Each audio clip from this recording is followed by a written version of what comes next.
Cordial saludo. Continuamos en este estudio que hacemos del carácter de las doctrinas del luterismo y el calvinismo. Entonces estábamos analizando la forma de ser de los autores de dicha doctrina, que se debe tener en cuenta en cuanto a las ideas que las personas emiten.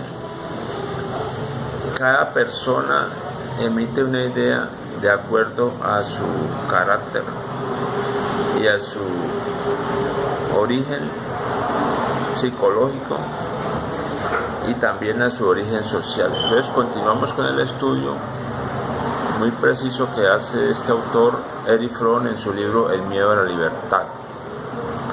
Entonces seguimos en la página 95 de este libro y dice así: el análisis de las ideas se dirige principalmente a dos tareas. La primera es la de determinar el peso de que una idea posee en el conjunto de un sistema ideológico. La segunda es la de determinar si se trata de una racionalización que no coincide con el significado real de los pensamientos. Un ejemplo del primer punto es el siguiente.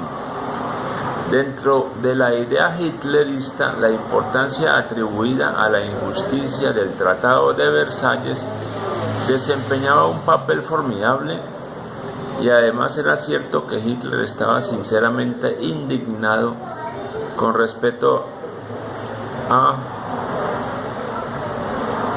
ese tratado de paz.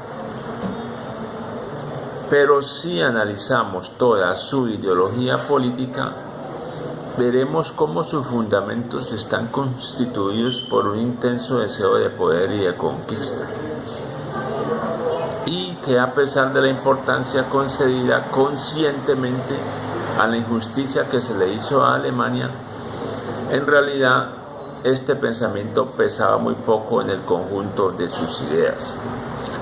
Un ejemplo de la diferencia entre el significado intencional consciente de un pensamiento y su significado psicológico real puede hallarse en el análisis de las doctrinas de Lutero tratadas en el presente capítulo. Afirmamos que su manera de concebir las relaciones con Dios posee el carácter de una sumisión, la cual es debida a la impotencia del hombre. Él mismo habla de esta sumisión como de algo voluntario, como de una consecuencia no ya del miedo, sino del amor. Se podría arguir entonces que desde el punto de vista lógico no se trata de sumisión. Psicológicamente, sin embargo, se sigue de toda la estructura de los pensamientos de Lutero, y que aun cuando conscientemente piense en función del aspecto voluntario y lleno de amor de su sumisión a Dios, se siente en realidad penetrado por un sentimiento de impotencia y de pecado que otorga a su relación con Dios el carácter de sumisión, exactamente como la dependencia masoquista de una persona con respecto a la otra. Con frecuencia es conscientemente concebida como amor. Vemos parejas que se tratan mal, o que un hombre le pega a la mujer y la mujer se aguanta, o viceversa, y después dicen, ay, es que es por amor. Entonces no es por amor, sino por sumisión. Entonces,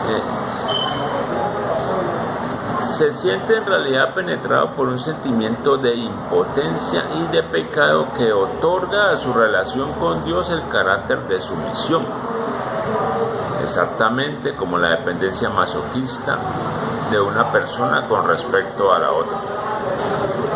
Con frecuencia es conscientemente concebida como amor.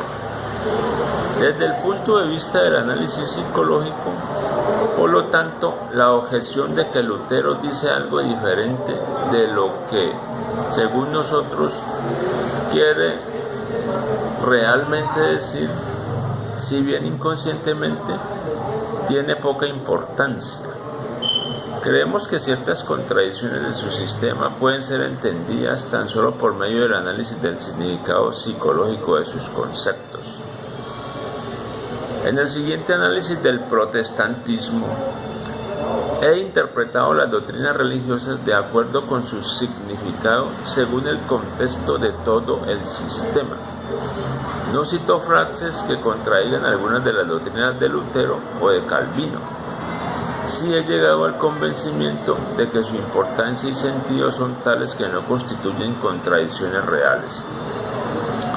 Pero mi interpretación no se basa en el procedimiento de escoger aquellas determinadas proposiciones que sean adecuadas para la interpretación misma, sino el estudio de todo el sistema de Calvino y Lutero y de sus bases psicológicas y de acuerdo con el método de interpretar.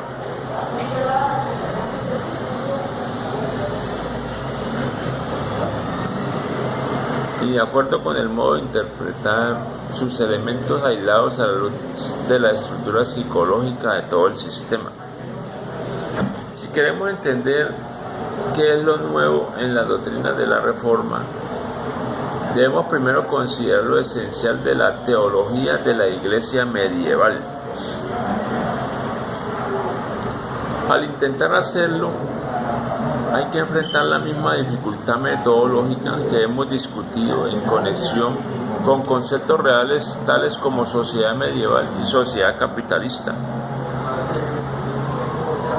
Del mismo modo que en la esfera económica no se dan cambios bruscos de una estructura a otra, así tampoco hay tales cambios en la esfera teológica. Ciertas doctrinas de Calvino y Lutero son tan similares a las de la Iglesia medieval que a veces es muy difícil hallar diferencias esenciales entre ellas.